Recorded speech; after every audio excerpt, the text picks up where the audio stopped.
Ekranlıqqa qədərli görünmənlər, yaxşımızlar, şu tapda iqtiqanlarda boladığını Şinjan Sabah Mədəniyyət Taxtı çəkiliş şirkəti işləyən Şinjan Mərifət Elektron Soda çəkiliş şirkəti tajdarlığını alğan Sabah Küyü proqramısı. Yeni san arqılıq sizlərlə didarlaşqanlığımdan intayın xursəmən. Mən riyasətçi dostunlar Nazgül Tursuncan.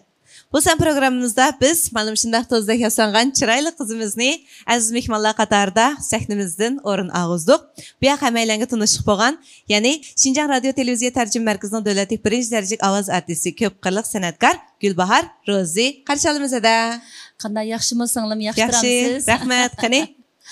Salam ekran aldık aziz görürmenler. Gülbahar Rozi'den sizlerge otluq salam ali ihtiramlar olsun. Sabah Mədəniyyət Tarqıtış çəklik şirketi Sabah Küy programısı arqılıq sizler bilen yeni bir qatim didarlaşqanlığımdan tolum xursam boldum. Didar qəniymət. Rəhmət. Hədə undaqda күндө tarqılayotqan şu kuylarımızı bəlkə siz anlayatsınız deb oylayman. Sizce bu programımız qanaqarak qopdu? Ben bu programını tuncu qatim köygəndə şunçilik bək hayacanlandım. Şunda xoş bolup ketdim. Əmdi çünki bu bizdek mustaq sənətkarlarning səhnəsi bolubdu da. Voy nimdigan yaxşı özümüz taqitib, özümüz salonlarga muşnaq bəgəndən bizning muşnaq işlərimizni taqitib bəsə nimdigan yaxşı deb iş qilib bək xoş boldum. Bu programның yolu qoyulğanlığından mən intayın xursam boldum. Rəhmət ədə. İzçil mana siz oralab kelayotqan nurg'unlagan naqshlar, mayli xalq naqshlar bo'lsin yoki ijodiy kuylar bo'lsin, faoliyatlarda va programmalarda didarlashib keldik. Bugun mana aytdi chiroyli sahnaning hurmatini qiladigan shu san'atkorlar qatoridan o'rin olib, sahnamizda paydo bo'ldingiz, xursand bo'ldim. Әдә demak, mayli do'yinlar bo'lsin yoki poyinchalarda, do'stlar chamraklarda xilma-xil naqshlaringizni tarqib turyapsiz. Garchi o'zingiz ovoz artisti bo'lganingiz bilan hozir shu san'atkorlar bilan tang ijodiy kuylar bilan ko'rishib turasiz. Qalbingiz bir san'at o'ti bor. Shundaqmi? Shundaq. San'atni bak yaxshi ko'raman. San'at mening hayotim desammi ortiq ketmaydi. To'g'ri. Gulbar adam aytayotgan naqshning o'zidan bir san'at bo'lib qolmasin, o'zimi bir san'at deb o'ylayman. Chunki sahnaning hurmatini qiladigan san'atkorlar qatorida mening qalbimda shundoq. Chunki bu sahna biz uchun, ya'ni har millat do'stlar bizni qo'llab o'tirg'i chiqargan shundoq bir pingtay biz uchun. Ana mishada biz shu qisqagina vaqt ichida o'zimizning eng chiroyli holatimiz, eng yaxshi holatimiz ve en yaxshi kuylarimiz yoki eng yaxshi ish emgaklarimiz orqali har millat xalqiga shuni sovg'at qilamiz. Shu mush fursatni cho'qim ching tutishimiz, o'zimizga qanday muomala qilsak, shu tomoshabinlarga bizni qo'llayotgan qo'llag'uvchilarga shunday muomala qilishimiz kerak.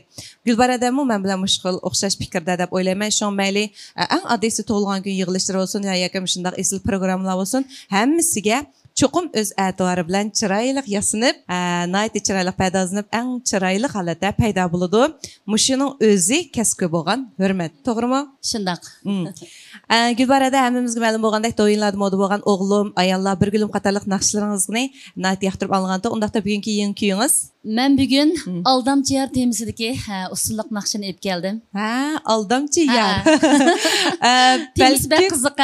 Shu chunki hamda bu naqshaliqi Pekrak 20 yaşlıq bir balla aytadigan bir tema mümkün deb qaldım. Lekin hamda Gulbar adamning hozirgi psixikasi shu 20 yosh bo'lg'achqa, balki bu naqshimi bek chiroyli deb o'yladim. Undaqda hammamiz birlikda anglaylik, qani.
Rahmat Gülbarada. Bu chiroyli usulli kuyimizga yana bizning chiroyli qizimiz Kamila Nayte chiroyli usullar bilan texim o'zsin qo'shdi. Kamila qiz, sizga mo ko'pdan ko'p rahmat. Demak, bizning sahnamizni betib kelayotgan, guliga gul qo'shib kelayotgan shunday san'atkorlarimiz, do'stlarimizning umri texim uzun bo'lsin. Gulbarada unda bo'lsa, bu naqshingizni mo anglab bo'ldik. Endi qaraydigan bo'lsak, bu yerda ma'rifatda bir chiroyli qism turibdi. Endi hammamiz boshlang'ishdan boshlab yoki yeslidan boshlab davlat ma'rifi bilan tarbiyalanib, mana shundoq yaxshi holatda hozirgidek bilimga, savodga erishdik. Şu anda bu jarayonda bo'libmi hozirgi o'quvchilarga qaraydigan bo'lsak, bularningki o'rganish besimi bara eg'irlab mengyotidi. Chunki jamiyat ehtiyoji shundoq. Bilimliklarni, ixtisoslarni talab qilyotidi. Endi mushkil ahvol ostida Xinjiang Ma'rifat elektron so'zchilik shirkatidan iborat mushundaq bir shirkat izchil tirishchilik ko'rsatish orqali yasli ma'rifidan boshlab Gavjongacha yana to'liq o'tirg'ichi bo'lgan barliq darsliklarni oildalam masalan puxtlab o'rgangil bo'ladigan va yoki oldingi kelish oldi turadigan mavsumning darslarini oldin o'rganish fursatiga erishadigan mushundaq bir nihoyat ko'p iqtidorli kompyuterlarni maydonga chiqaribdi. Undan boshqa yana chekma qalam degan o'xshash xilma-xil mahsulotlar bor ekan. Aldirmay tanishib chiqamiz. Shu munosabat bilan demak ma'rif sistemamizga izchil to'kib qo'shib kelayotgan ham bolalarning, o'quvchilarning har qaysi ota-onalarning yukini yengiltish uchun izlanayotgan Ma'rifat elektron so'zchilik shirkatining bundan keyingi ishlarining texmi o'ng'ush bo'lishini chin qalbimdan umid qilaman. Qadrli do'stlar, demak bu san programmamizda biz Gulbahor Ro'zadimizning eng chiroyli kuyiga birlikda jo'r bo'ldik. Kelaksan programmamizga mazmunlar texmi sarxil. At ko'rishaylik. Xayr xo'sh.